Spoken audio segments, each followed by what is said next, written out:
एक बार कबीर जी ने साहूकार से 100 रुपए लिए और साधु संतों पर खर्च कर दिए और इकरार किया कि कुछ महीने के बाद सूद समेत दूंगा। महीने निकल गए, वह साहूकार भी बड़ा बेदर्द था। उसने काजी की कचहरी में अर्जी दे दी और डिग्री करवाकर कुर्की ले ली। कबीर जी के एक प्रेमी ने आकर बताया तो वह बड़े परेशान हुए।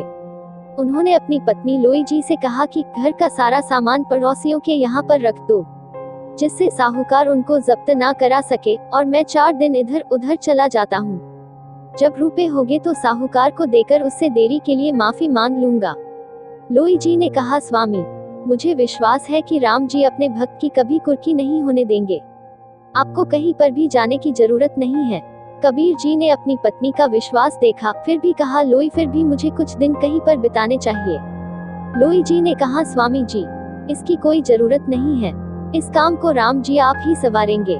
लोई जी ने विश्वास के साथ कहा।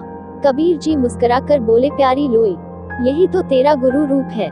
लोई जी ने कहा, स्वामी जी, गुरु बोलकर मेरे सिर पर भार ना चढ़ाओ। कबीर जी ने कहा, लोई जी, इसमें भला सिर पर भार चढ़ाने वाली कौन सी बात है? जो उपदेश दे उसको गुरु मानना ही पड़ेगा। कबीर जी अपनी पत्नी के साथ बात करने में इतने मग्न हो गए कि वो साहूकार और कुर्की वाली बात ही भूल गए। रात हो गई परंतु साहूकार नहीं आया।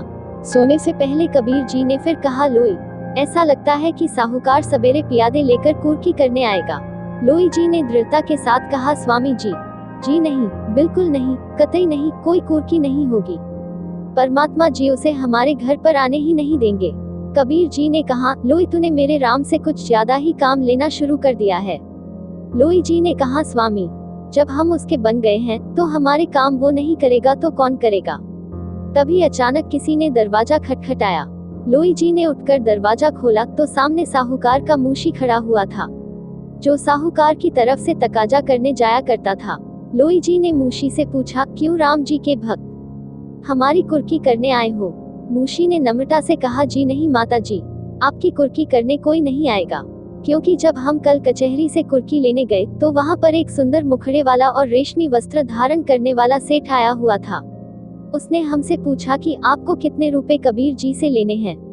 साहूकार ने कहा कि 100 रुपए और सूद के 30 रुपए। उस संदूर मुखड़े वाले सेठ ने एक थैली साहूकार के हवाले कर दी और कहने लगा कि इसमें 500 रुपए हैं। यह कबीर जी के हैं और हमारे पास सालों से अमानत के तौर पर पड़े हुए हैं। जितने आपके हैं आप ले लो और बाकी के कबीर जी के घर पर पहुंचा दो।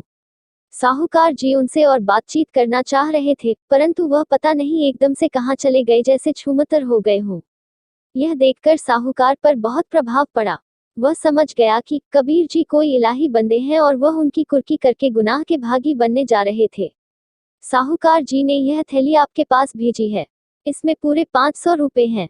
साहूकार जी ने कहा है कि कबीर जी उनके रुपए भी धर्म के काम में लगा दें और उनका यह पाप बख्श दे। लोई जी ने कबीर जी से कहा, स्वामी, राम जी की भेजी हुई यह माया की थैली अंदर उठाकर रखो। कबीर जी मुस्कुराकर बोले कि लोई जी, इस बार राम जी ने तेरे निश्चय अनुसार कार्य किया है, इसलिए थैली तुझे ही उठानी पड़ेगी। लोई जी ने कहा कि नहीं स्वामी, राम जी हमारे दोनों के सांझे हैं, इसलिए आओ मिलकर उठाएं। दोनों पति पत्नी अपने राम का गुणगान करते हुए थैली उठाकर अंदर ले गए।